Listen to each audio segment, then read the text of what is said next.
กองประชุมใหญ่ผู้แทนพระสงฆ์ทั่วแขวงบ่อแก้วสมัยที่ 8 ได้ดำเนินเป็นเวลา1วันในวันที่ 19 พฤศจิกายน 2025 ที่สโมสรแขวงภายใต้การเป็นประธานของพระอาจารย์ใหญ่อาญาธรรมคำเงินคำวงกรรมการศูนย์กลางแนวเล้าสร้างศาสตร์กรรมการศูนย์กลางองค์การพุทธศาสนาสัมพันธ์ลาวประธานองค์การพุทธศาสนาสัมพันธ์ลาวแขวงบ่อแก้ว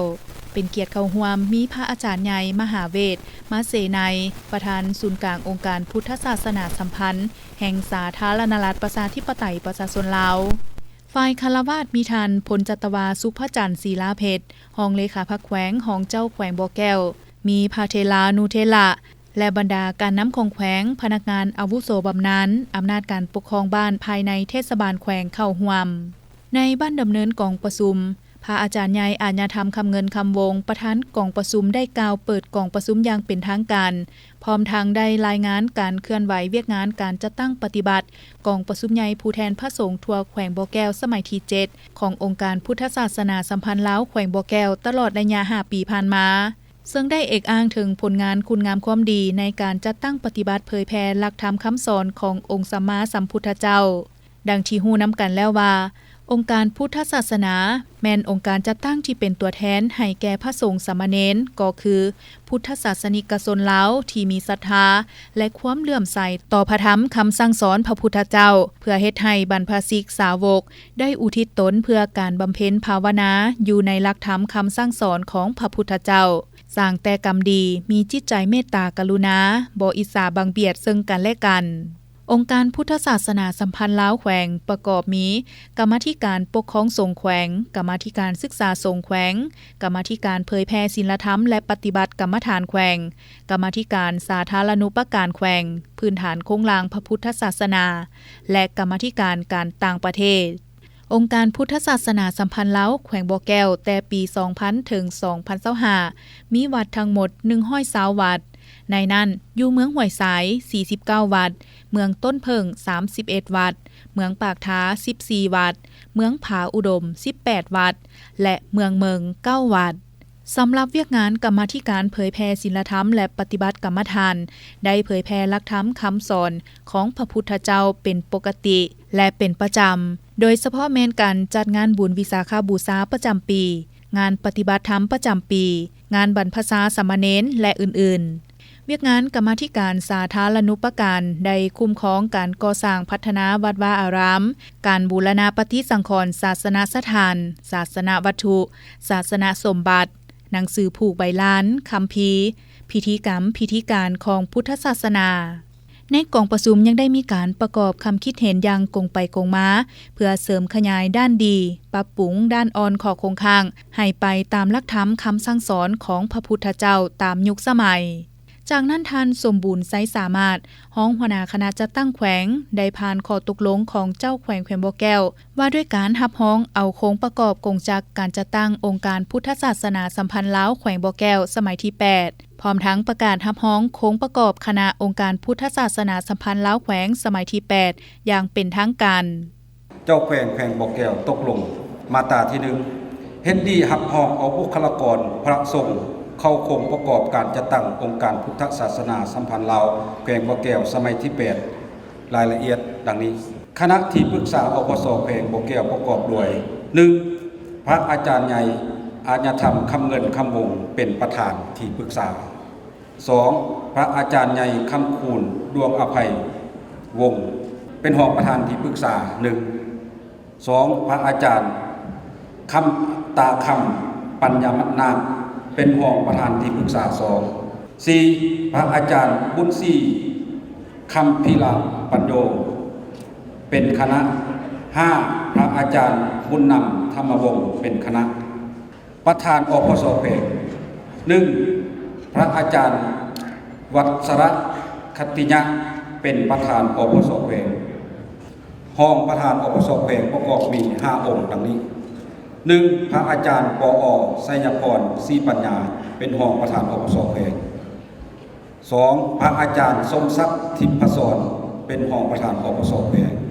3. พระอาจารย์ดาวรคำมงคลเป็นรองประธานอปสแขวง 4. พระอาจารย์แห่สวรรค์ศิลาจันทร์เป็นรองประธานอปสแขวง 5. พระอาจารย์บุญเต็งอนุสีเป็นรองประธานอปสแขวงคณะประจำบริหารงานอปสแขวงบ่อแก้วประกอบมี11องค์มีรายชื่อดังนี้ 1. พระอาจารย์วัชรคัตติยะ 2. พระอาจารย์วอ.ไสยพรศรีปัญญา 3. พระอาจารย์สมศักดิ์ทิพศร 4. พระอาจารย์ดาวรคำมงคล 5. พระอาจารย์แห่สวรรค์ศิลาจันทร์ 6. พระอาจารย์บุญเต็ง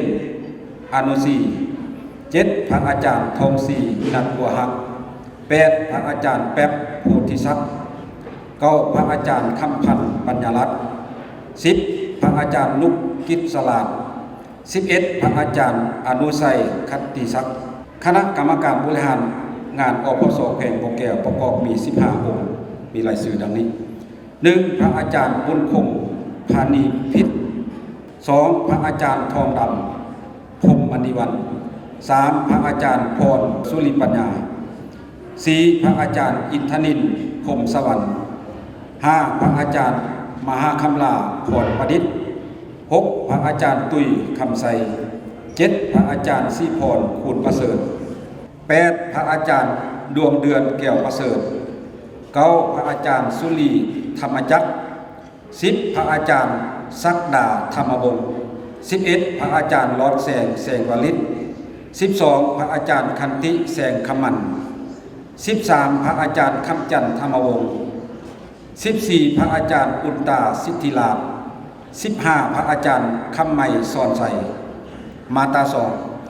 บรรดาองค์การจัดตั้งภาครัฐองค์การพุทธศาสนาสัมพันธ์ลาวอปสหาเมืองแต่ละวัดประชาชนลาวบรรดาเผ่าจงรับรู้และอำนวยความสะดวกให้แก่การร่วมมือในการจัดตั้งปฏิบัติเวียกงานขององค์การพุทธศาสนาสัมพันธ์ลาวแขวงบ่อแก้วให้ได้รับผลดีในวาระกองประชุมได้มอบใบย่องย้อของท่านเจ้าแขวงบ่อแก้วให้แก่คณะองค์การพุทธศาสนาสัมพันธ์ลาวแขวงที่มีผลงานดีเด่นประกอบส่วนเหือแหงอุทิศตนตลอดระยะกองประชุมใหญ่สมัยที่7ได้บริหารเวียกงานองค์การพุทธศาสนาสัมพันธ์ลาวครบวาระ5ปีจำนวน26องค์เพื่อเป็นการสรรเสริญผลงานและคุณงามความดีมอบใบย่องย้อดังกล่าวโดยท่านพลจัตวาสุภจันทร์ศิลาเพชรรองเลขาพรรคแขวงของเจ้าแขวงบ่อแก้วพร้อมทางมีคำเห็นต่อกองประชุมใหญ่ว่ากองประชุมใหญ่ผู้แทนพระสงฆ์ทั่วแขวงบ่อแก้วนี่แม้นมีความหมายและความสำคัญหลายต่อเวียกงานศาสนาเพื่อยกสูงความสำคัญในการเผยแพร่คำสั่งสอนของพระพุทธเจ้าทั้งเป็นการยกสูงบทบาทการนำพาเวียกงานทุกศาสนากิจเสริมสร้างระดับวัฒนธรรมให้บุคลากรองค์การพุทธศาสนาสัมพันธ์ลาวแต่ละขั้นให้มีความแทดเหมาะกับสังคมตัวจริงในปัจจุบันเพิ่มทวีการคุ้มครองสงฆ์เพิ่มทวีการปฏิบัติตามธรรมวินัยตามธรรมนูญปกครองสงฆ์วางออกอย่างเข้มงวดณโอกาสที่ได้เข้าร่วมกองประชุมใหญ่ครั้งนี้พระอาจารย์ใหญ่มหาเวทมาเสนัยประธานศูนย์กลางองค์การพุทธศาสนาสัมพันธ์แห่งสาธารณรัฐประชาธิปไตยประชาชนลาวได้ให้คำโอวาทตักเตือนต่อคณะที่ปรึกษาและประธานองค์การพุทธศาสนาสัมพันธ์ลาวแขวงบ่อแก้วสุดใหม่ว่าการจัดกองประชุมใหญ่ครั้งนี้ก็เพื่อเป็นการแต่งตั้งเอาคณะประธานที่ปรึกษาและประธานรองประธานองค์การพุทธศาสนาสัมพันธ์ลาวแขวงก็เพื่อเคารพสิทธิและเสรีภาพในการสืบต่อซี่นำพาตามธรรมนูญปกครองสงฆ์ได้กำหนดไว้เคารพและปกป้องศาสนาที่เคลื่อนไหวที่ถูกต้องตามกฎหมายการจัดตั้งศาสนานักบวชนักสอนศาสนาและศาสนิกชนทั่วปวงชนได้ยึดถือเอาหลักธรรมคำสอนของพระพุทธศาสนาและปฏิบัติพระธรรมวินัยธรรมนูญสงฆ์ลาวสังฆบัญญัติรวมทั้งเวียกงานขององค์การพุทธศาสนาสัมพันธ์ลาวให้ยืนยงคงคู่กับสังคมลาวตลอดไป